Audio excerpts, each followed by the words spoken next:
علم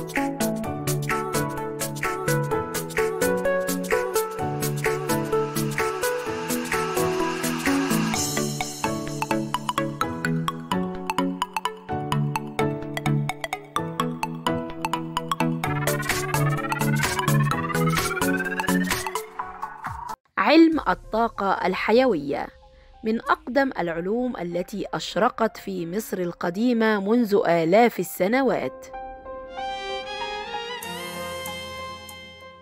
وكانوا يؤمنون أنه يمكنهم علاج جميع الأمراض العضوية والنفسية بالطاقة، وسجلوا ذلك على جدران معابدهم.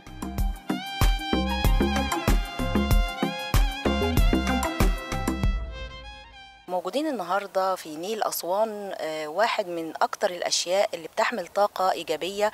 ومعنا في هذا اللقاء الأستاذ أحمد عبد الرحمن، متخصص في مجال الطاقة الحيوية. برحب بحضرتك أستاذ أحمد. أهلا وسهلا.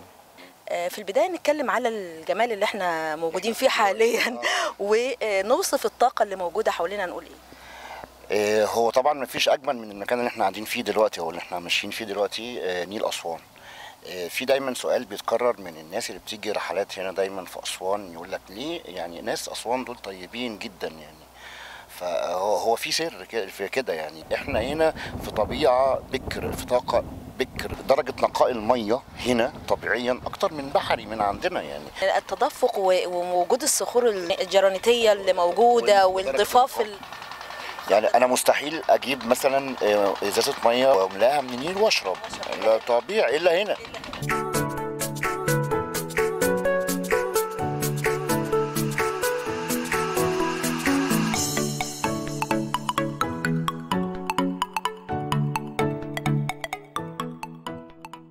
المكان هنا فيه طاقه شفائيه محدش يعرف هي ايه بالظبط، بس هو هنا اي حد تعبان من اي حاجه ربنا بيشفيه.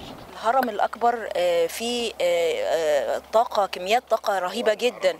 الهرم الناس بتقول ان هو مقابر ومش لا، هو مش مقبره، هو مولد من مولدات الطاقه. تمام. ولسه في اسرار ما اكتشفوهاش لغايه دلوقتي. اول تجربه عملتها للهرم كانت تفاحيه قعدت 15 يوم ما رضتش، ماشي اللحمه تتجفف وتاكليها تاني وتعيد طبخها. العماره القديمه هي اساس الصحه.